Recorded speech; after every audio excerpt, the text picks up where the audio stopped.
Where the fuck is my robot penis? Oh, I found it. And now, the moment you've all been waiting for. The special occasion to end all special occasions. Actually, I'm just kidding. It's just something from Amsterdam. Hey, the beer tubers, welcome back to Beer Analysis 101 with your host, Maxwell Starr, and our lovely panel tonight here. Gotta stop calling them lovely, because, God, you guys know these guys by now. Anyway, I'd prefer man. Yes, great. Man, yeah. I forget masculine. We're gonna do. Speaking of masculine, we're gonna do Boneshaker, unfiltered IPA from Amsterdam Brewing. What's the Amsterdam logo on this piece of shit? Anyway, Jesus. Yeah. So without further ado, let's get over to the panel, and we'll start with the Lee. How are you doing tonight, Mr. Lee? Of They Must Be Destroyed on Sight. I'm a lovely person. I don't know why you would. All right, fine. We're going to go back to the lovely panel. How's that? I'm fine. You're fine. It's great. All right, and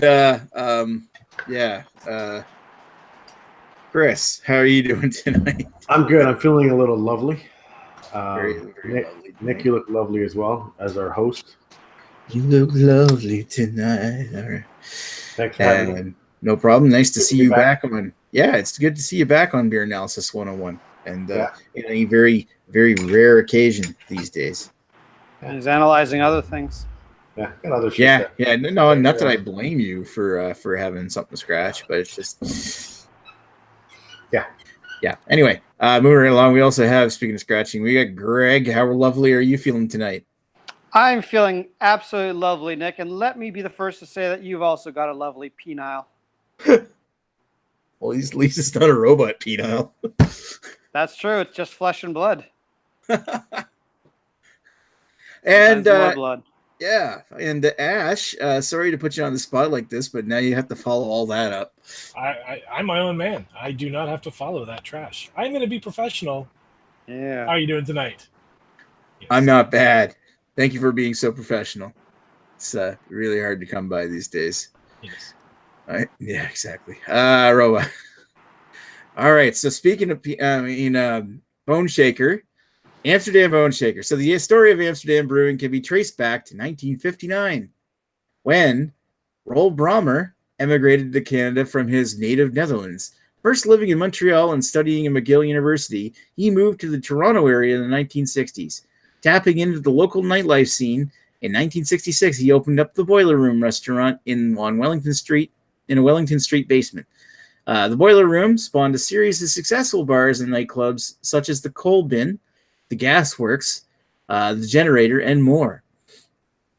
In September of 1986, Roel Brammer opened the Amsterdam Brasserie and Brew Pub in a former tire retreading plant on John Street, in the middle of what is now Toronto's entertainment district. Naming it for the capital city of his home country, the Brew Pub was one of the first of its kind in the Toronto area. One of Amsterdam's first beers, the Blonde Lager, remains in production to this day. In 1988, Amsterdam opened a second brew pub on King Street West with a larger brewing capacity. In 1993, the original location was closed and consolidated into the larger brewery under its current name, Amsterdam Brewing Company. In 2002, Roel Brammer sold Amsterdam Brewing to its current owner, Jeff Carefoot. Carefoot, his new vision included the intention of creating some of the freshest craft beer in the city. He would also purchase Kawartha Lakes Brewing of Peterborough, Ontario, in 2003, acquiring KLB lineup of beers, including the well-known KLB Raspberry Wheat. To meet this increased demand, Amsterdam again relocated to Bathurst Street near Fort York in 2005. With their lease on the Bathurst Street location expiring, Amsterdam relocated their production facility to a larger brewery space on Essendar Drive, adjacent to Toronto's Leaside Village Retail Park. The move was completed, and Amsterdam reopened its doors on November 1st, 2012. In July of 2013, they reopened their pub and went back to their Toronto waterfront roots, opening the Amsterdam Brew House along Queens Quay West, or Queens Quay, how you want to pronounce that, a brew pub featuring a restaurant. Key, yeah, and key's what I said first, but some people might pronounce it. You had it right the first time. Yeah. Right. Thanks for interrupting. Where was I? Anyway, so a brew pub featuring a restaurant and retail store located not far from the Rogers Center. Most recently, in October 17, Amsterdam opened the Amsterdam Barrel House in Leaside Village near the main brewery, which, in addition to being a full-service bar and restaurant, also features a 3-hectoliter brew house used with a focus on wild ales and experimentation with bacterial cultures such as Brettanomyces and barrel aging. Amsterdam Brewing has not been without its share of controversy, however, having a history of filing trademarks on brew names over the years, which have led to legal disputes. Most famous of which is Blue Moon, which had prevented Coors from launching their successful wheat beer in Canada, where it was instead sold as Rickard White, which is now called Belgian Moon. Other trademarks include 416 Urban Wheat, which until recently blocked Goose Island 312 Urban Wheat from being sold in Canada, as well as trademarking airport codes such as YYZ for Toronto Pearson International Airport, which a cease and desist was sent to Bandit Brewing in April 2018, forcing fellow Toronto brewery into changing the name of their YYZ to LAX Strawberry Milkshake IPA. Dicks. Anyway, so other beers from Amsterdam include Amsterdam's Blonde Lager, of course, their 3-Speed Lager, which is their light lager, Big Wheeled Amber Ale, Cruiser Pale Ale, Downtown Brown, Spotted Cow Wit Beer, which was previously known as Orange Weiss, Fracture Imperial IPA, and of course tonight's beer, Boneshaker. Amsterdam Boneshaker is an American-style IPA weighing in at 7.1% ABV and 80 IBUs. It was first brewed in the spring of 2010. Boneshaker is made of using Amarillo, Centennial, Summit, and Chinook hops, as well as Canadian 2-row, British Pale, Caramunic malts, and toasted wheat flakes. It's won several awards, including a gold medal at the Canadian Brewing Awards in 2014. Right on. And what's up with the comments section? Do we have any? Yeah, we got a couple here. Nice. Craig from Kent Beer Reviews says, the International Beer Reviewers Guild, how are you? And then we have Jamie from Basement Beer saying, going to the LC to get a can. I'll be back in an hour if you guys can wait for me. So. For Jamie, we will wait. Cut the feed, Nick. We'll see you guys in an hour. It's all right. We'll just leave blank gaps where Jamie can fill in his sections later. If that's cool with you, sure, Jamie. Do it. Well, no, I was just leaving that blank section for him coming later. Anyway, yeah, moving right along. So we've got that's our comments. And what's our histories? What's your history with Boneshaker there, Lee?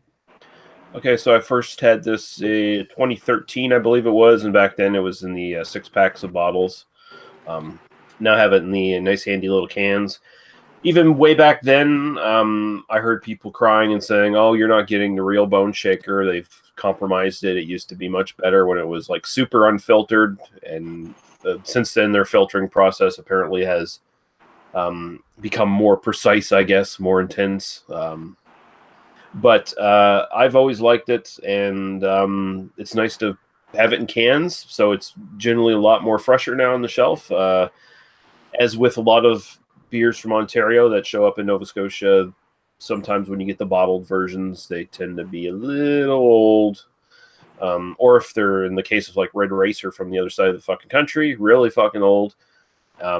That was a problem with the Boneshaker bottled stuff, but the canned stuff seems to be coming in fairly fresh, which is nice. So I'll leave it at that. Right on. Anyway, Chris, what's your history with Boneshaker? Have you had it before? You must have. I thought I've had it before, and I don't remember not having this before, so I never untapped it. I just checked my untap. I just untapped it now, but yeah, I think I've had this before, but I never untapped it. Can't remember when. It probably was within the last couple of years. But yeah, that's my history. At one time before, I do know that, but I just don't remember when. That's all. All right, and Greg, Greg is the one that actually suggested that we do this beer months ago, and we finally got down to it. So, what's your history with Boneshaker? Shaker Bone for me, Greg. Well, really, Nick? You want your YouTube No, I was channel being taken figurative. down? Anyways, yeah, so for once, I actually do have a really good history with this beer. My first time I had it was one of the first few batches. I don't believe it was the first batch, but it was like the second or third or something like that. It was either 2011 or 12. I can't remember. It was before Untapped, so I have no real memory of those days. But this was back in the day when Boneshaker was a brewery-only release, super small batches. Yes, Lee, it was very unfiltered because you couldn't see through it. Now, you can kind of see light through it. The other one was much cloudier, but the best part is you had little hops, just little pieces of hop just floating around your beer, like little sea monkeys. It was great. So they definitely do filter it now. I don't know if that necessarily makes it better or worse, but it's definitely more filtered. But yeah, this is a brewer-only release, small batches. It's basically like if it came out during the day and you couldn't get to the brewery that day, you didn't get Boneshaker because it sold out the day it came out. This was also the same time that you couldn't get any regular IPAs on the shelves other than I think you could get Smash Bomb and maybe Mad Tom at the time. But other than that, there was nothing else. Anyway, so I've had this lots of times. I've only checked it in about 13 times, but I've probably had this beer about 150, 200 times.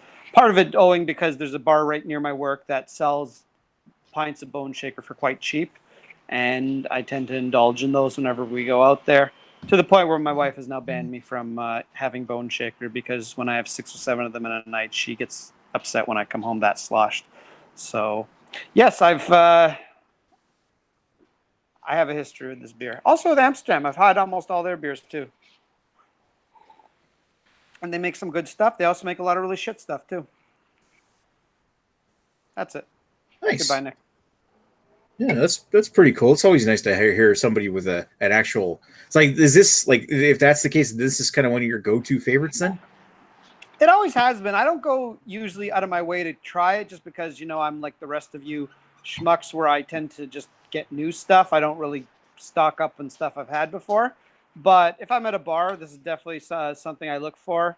If I have nothing else to buy at the LCBO and I want some beer, it's definitely one of the IPAs I'd look into buying.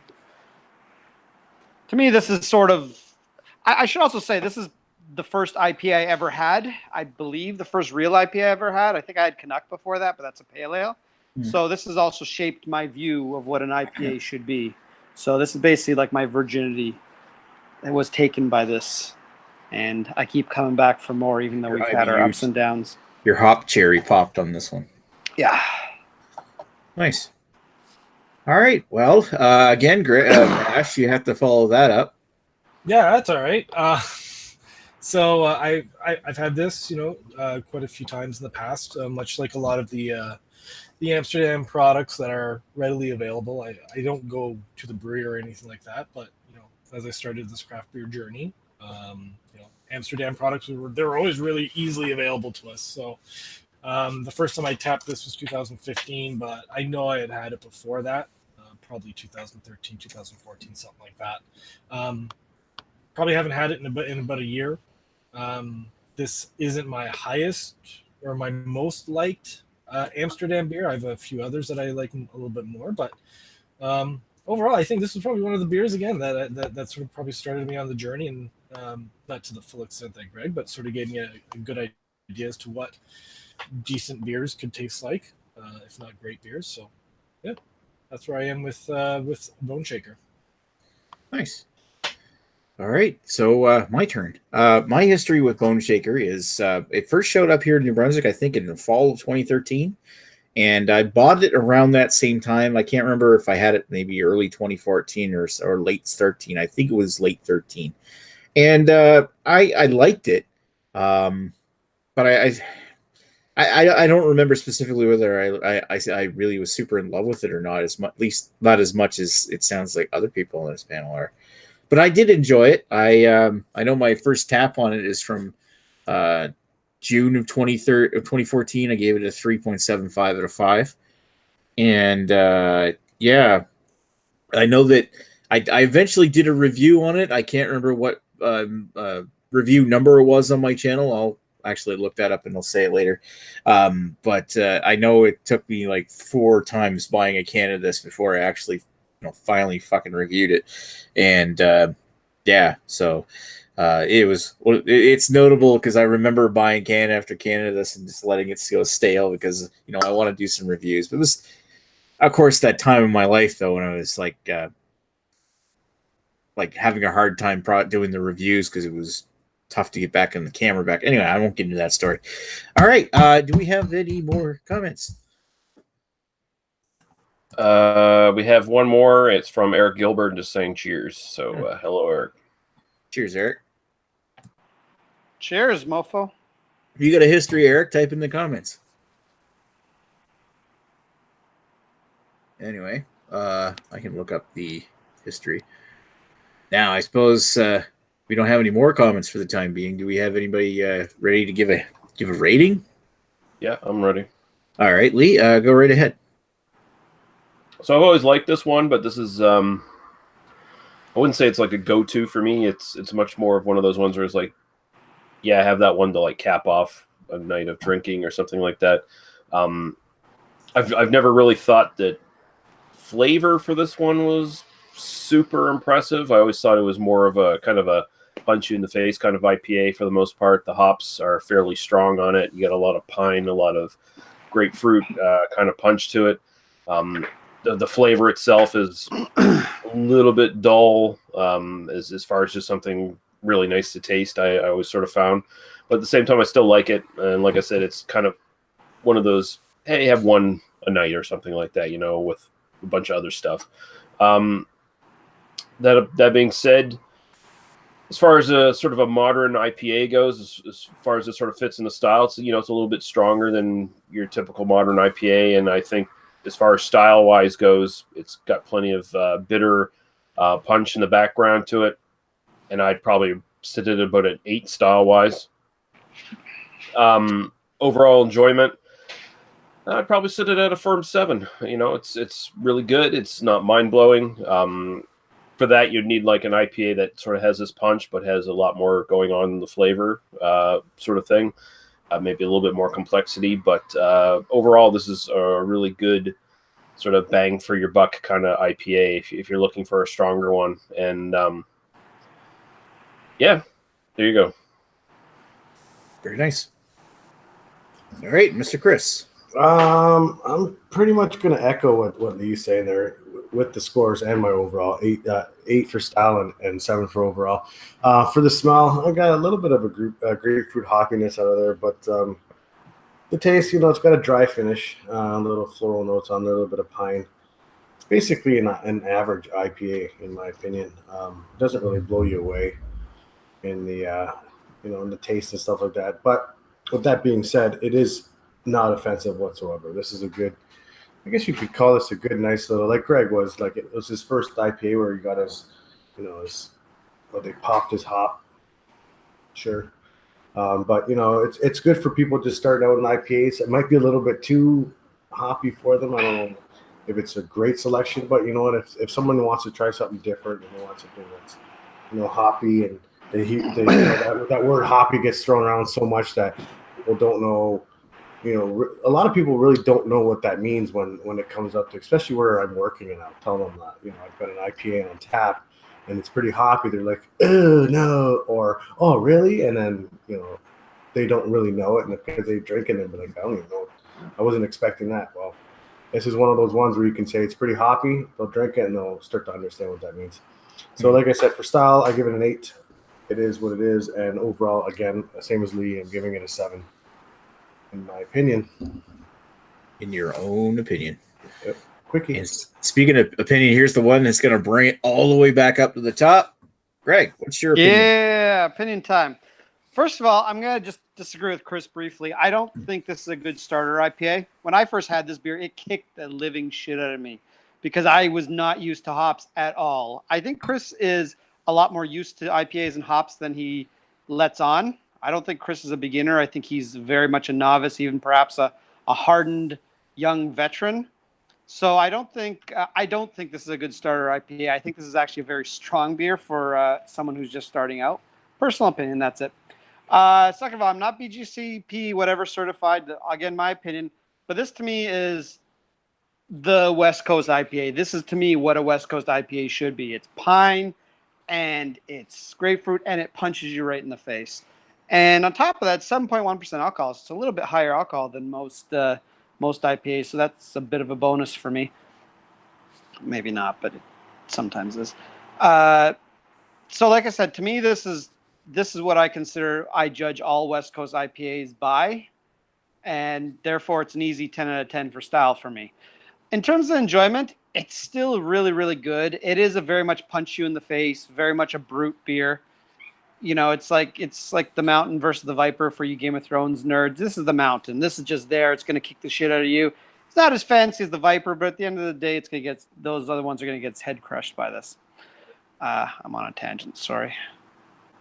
So anyway, I'm not saying there aren't better IPAs out there. There's plenty with more flavor and more sophisticated. But most of those are East Coast, or they're the new Brut IPAs, or the New England IPAs. They're different IPAs. For me, West Coast, I don't really know any other West Coast that is good or better than this, at least consistently.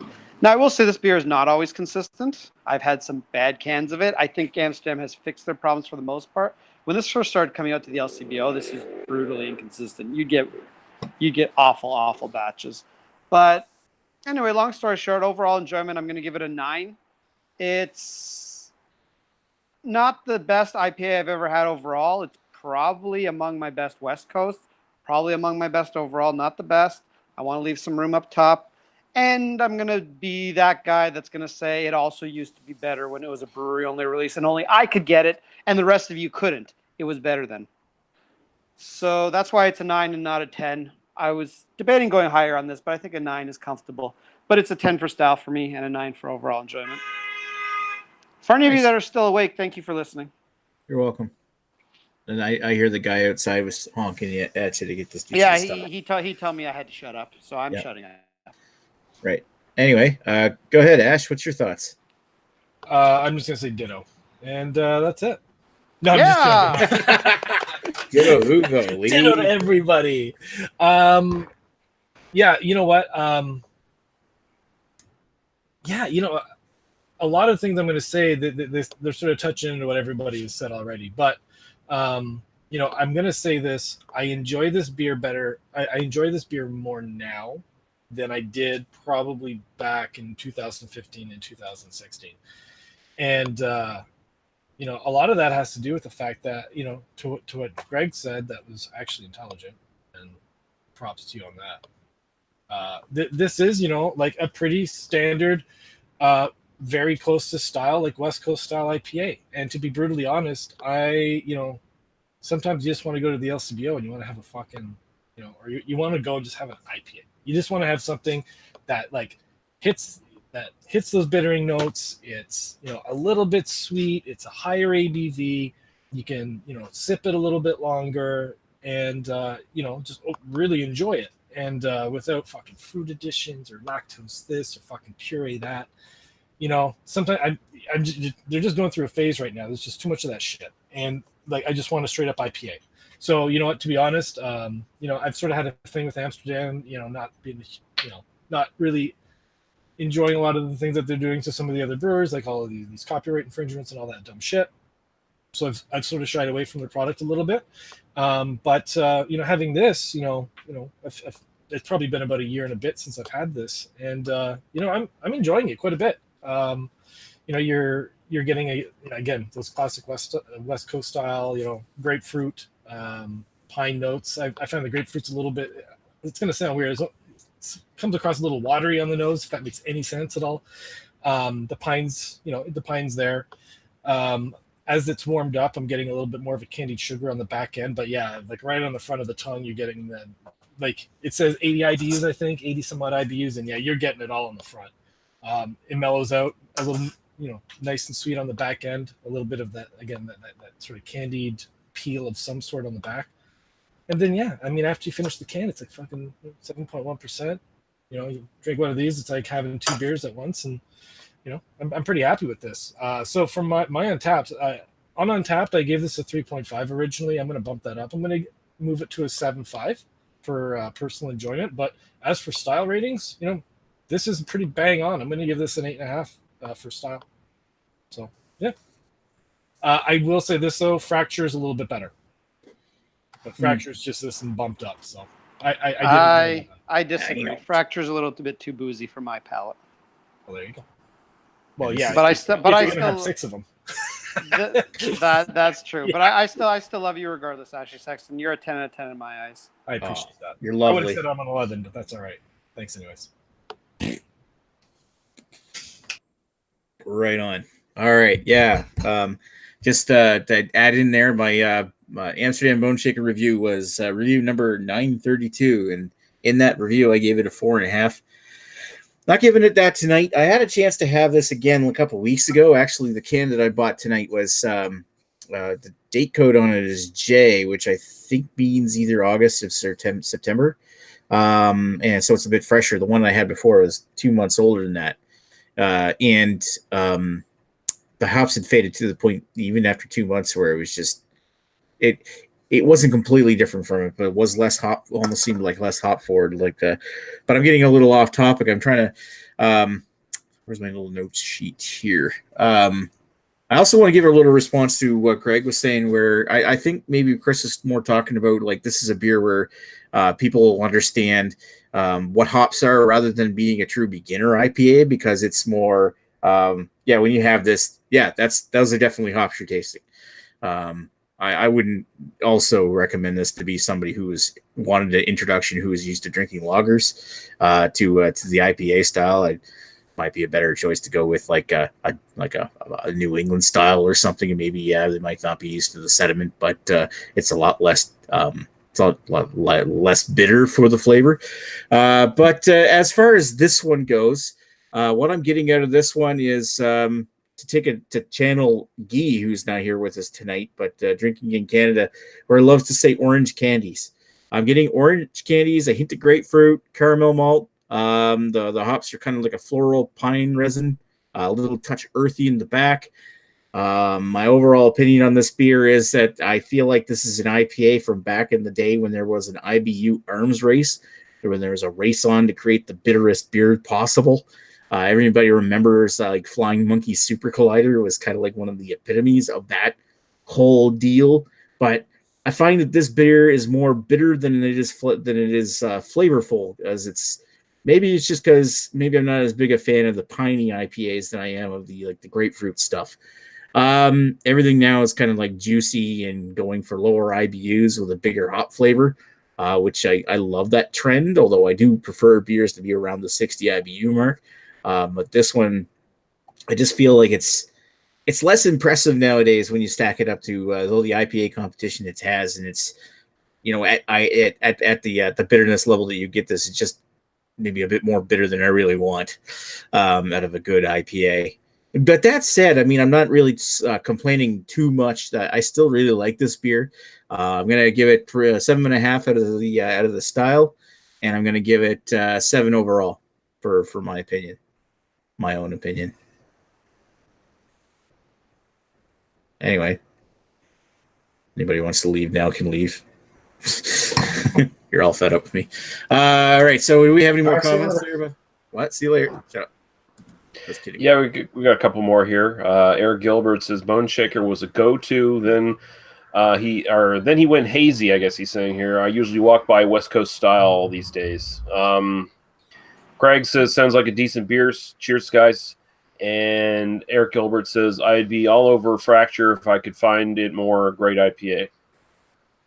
Yeah, Fracture showed up here back in the spring. I really, I forget what I know I untapped it. I forget what I gave it, but I did like that one. Well, I remember even in Toronto, Fracture it's a seasonal release, so you can only get it certain times of the year. So how much distribution they have outside of Ontario, I don't know, but it's even for us, I can't get it right now. Only within the last, I think, 9 months, maybe a year, have they started to offer it in cans. It used to just pop up in 6-packs, and I wasn't buying a 6-pack of that. So I think last year, probably right around this time, or whenever they released it, they did release it in cans. That's when I had it. So it's a much more favorable size than buying a whole 6-pack. Is something that you may Can't wait till they release Double Tempest in cans. I had Fracture, but I never tapped it. Fuck. You can still tap it, Nick. Yeah, there's a lot of things you can still tap. You know, you just have to try hard. Yeah. Yep. Anyway, but yeah, like I'm just thinking, like maybe the comparison is like maybe I'm comparing like a New England style IPA to a West Coast IPA, but even some of the stuff I've had from breweries like Lagunitas, I would tend to prefer because it maybe like a West Coast still has the big piney hop notes, but maybe a little cleaner in the back. Anyway, We always like someone who's cleaner in the back. Mhm. yeah, basically you want to make sure she's clean. Or he. Why are you discriminating? Well, Yeah. Jesus Why are you Christ. assigning a gender to your glasses? Yeah. Yeah, Nick, one of these Did my glasses days we assume might a have gender? a female viewer. Yes.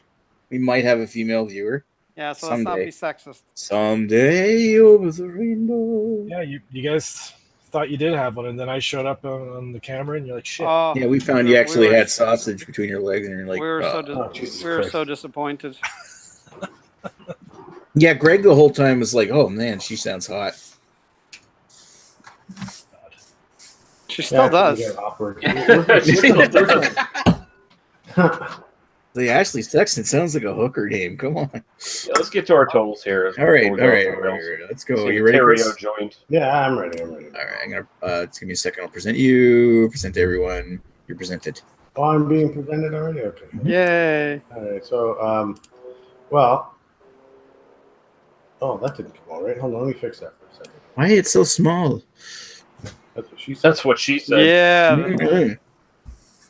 Hold on. Let me fix that. That's Okay. what here the- we go. that's- So There tonight's you final go. scores are brought to you by Jello Pudding Pops. Oh. Currency. Maximum Maximum security prison. Wow. Too soon? Yeah. They like to put so much to Definitely put not me in. getting sponsorship now. Listen, he Jello was framed. Pudding Pops.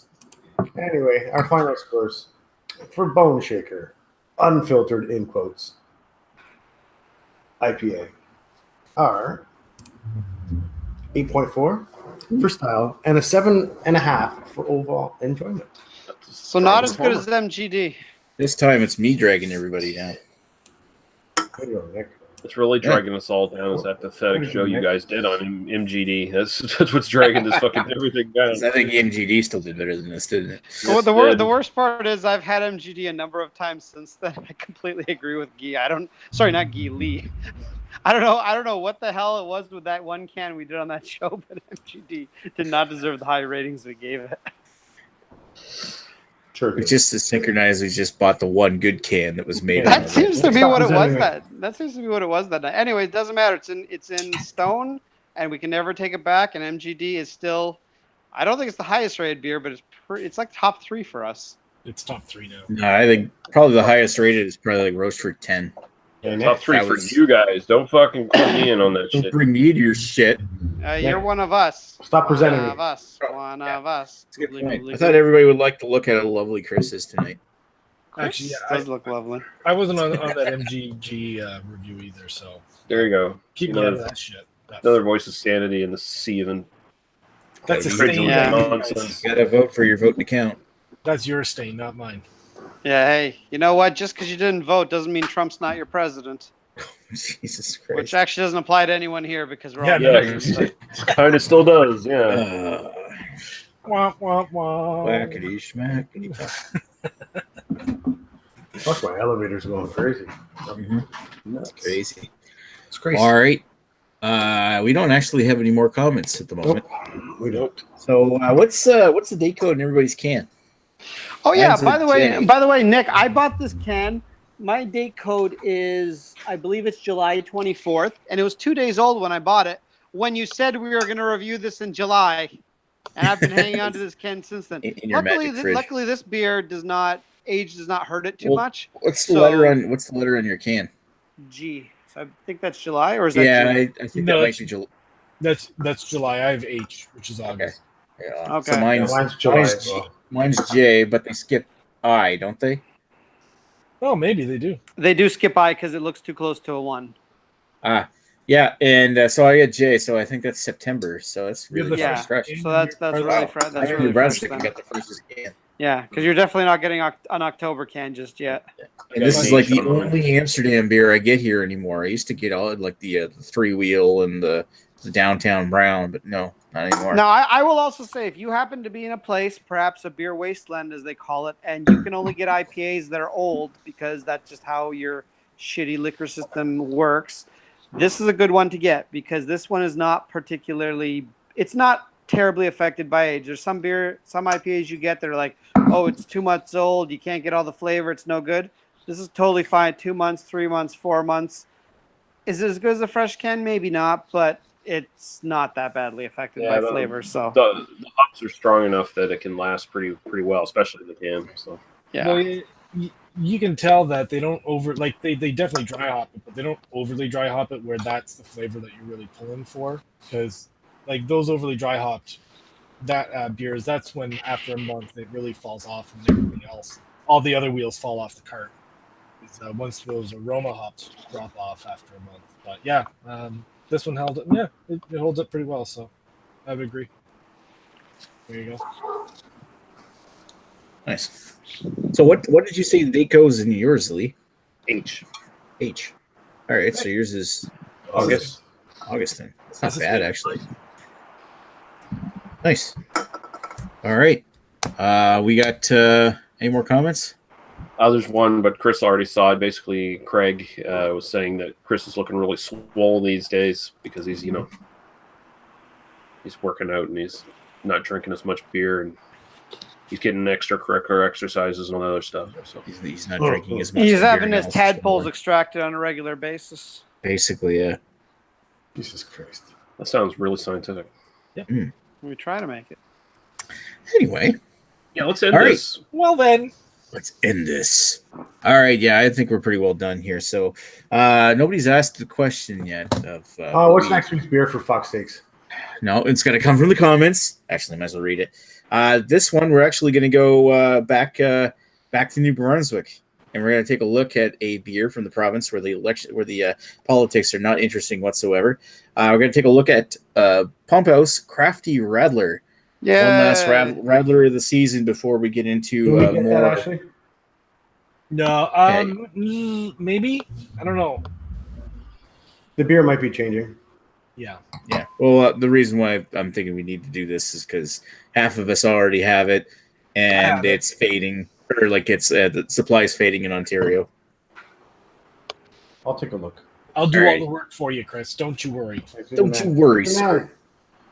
Let me, guys. Let me know before. Oh shit, no. I was gonna say I can bring you some up, but I'm not coming up for 2 weeks, so never mind. Because I can definitely get it in Toronto, but I won't be up in Niagara until it's like a after the 20-minute drive. It's not a 20-minute drive. It's like an hour drive, and I'm lazy, and my car uses like a gallon of gas a second. Whose fault is that? That's my fault, but still, it's still expensive. Where that it's your fault. You got the money. I can drive this Camaro. This episode of Thomas Metal 75's Massive Two Shits beer panel thing was brought to you by Get the Fuck Out of Here Now before we really get off the rails. Cheers. All right, and Hillbilly Wine, I see your comment. He just did a Radler from Union Wine Co. Sounds interesting. I've never had anything from them. Anyway, I think that's about enough for now. We're going to go offline, and then we're going to come back online for an after chat in about probably 15 minutes. All right, we will see you folks later, and I want to say thanks for watching. Thanks to the panel for being here. Lee, Chris, nice seeing you again, Chris, by the way, and Greg, and of course Ash. Thanks to everybody who was in the comments and put up with this long. And holy crap, we got 10 people watching right now. Yeah. Thank you for watching, and thanks for not being just us watching our own replay, checking to see that anybody's watching. That's right. I got 2 tablets going and my other computer, so we're good. Right on. All right. I've got one. Make those numbers go up, man. Damn it. All right. We'll chat with you folks in a bit. Cheers. Bye. All the penises. Robot penis.